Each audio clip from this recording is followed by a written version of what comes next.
Hello friends, now I'll be reading the editorial of the Hindu of 22nd February 2023.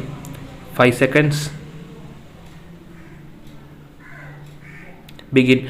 The world is indeed looking up to the Indian economy as a bright star, as the finance minister noted in the budget speech on February 1st.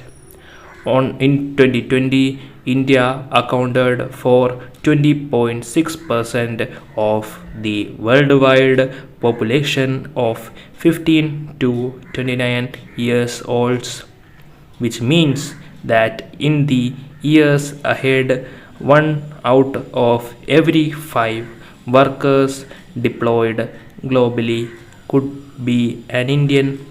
No doubt, the rest of the world foresees a fortune in India's young population, but are our policymakers doing enough to realize the possibilities that are unfolding? The key proposals in this year's union budget are the following. On the one hand, there will be a considerable increase in capital expenditures for the building of physical infrastructure, mainly in transport, energy, and defense. The figures under this head are expected to be higher by 3.2 trillion in 2023-24 compared to the corresponding level in 2022-23. While the growth of the tax revenues is going to be modest, the government is nevertheless committed to reducing the fiscal deficit. The shortfall is achieved only by reducing the spending on some other sectors. The axe has fallen on subsidies and social sector expenditures compared to its previous year.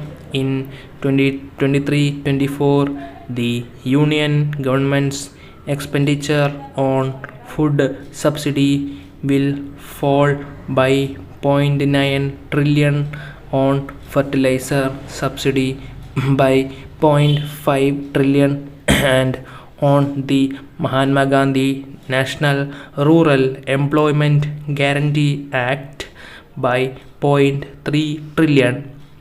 The marginal increases in the allocations on health, education, agriculture, and the Anganwadi scheme are unlikely to make an impact after taking into account the effect of inflation. A jump in capital spending by the government as proposed in the budget is a much needed step to reinvigorate the Indian economy.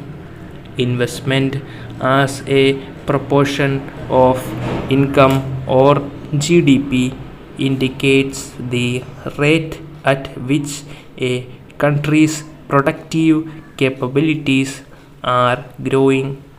In India, this proportion rose steadily during the mid 2000s and peaked at 42% in 2007, which was even better than China's record at the point in time.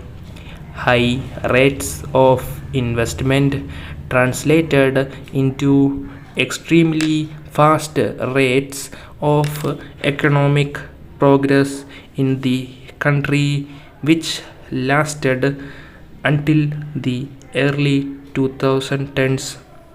The disruptions and the uncertainty caused due to the global financial crisis in 2007-2008 had been a turning point. China responded to the crisis by increasing domestic investment, a large part of which coming from its public sector. On the other hand, in India, the government restrained its expenditures, worrying about the rising fiscal deficits. As public expenditures nosedived, public investors lost confidence as well. Investment as a proportion of GDP was on a steady downward slide, falling to 33.8 in 2013-14 and 27.3% in 2020-21. If the proposed investments by the government come through, and they indeed crowd in private investments as the finance ministry has predicted, that can set the stage for a revival of the Indian economy. In contrast to capital expenditures, subsidies and social sector spending are considered wasteful, and therefore it is believed a cut on their outlays will not hurt economic growth. Quite the contrary, a reduction in social expenditures not only worsens the existing social inequalities but can also dampen the prospects for long term growth. Only 9.8% of India's workers are in regular jobs that provide some form of social security. Therefore, measures such as MGNREGA and free provisions of food have been a clutch at straw for millions of poor Indians hit as they have been by the COVID-19 pandemic and joblessness. Public expenditures on the social sectors constitute an investment for the future, more so for a country with a predominantly young population. The income a destitute mother receives for work through MGNREGA may ensure that her children do not have to go to the school with empty stomachs.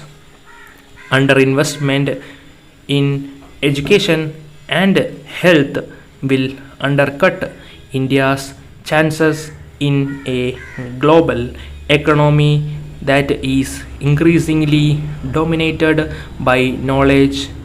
In 2022, only 2.6% of the nearly 1.9 million candidates who wrote the national eligibility cum entrance test in India for admission to undergraduate medical courses managed to secure a seat for MBBS in a government college.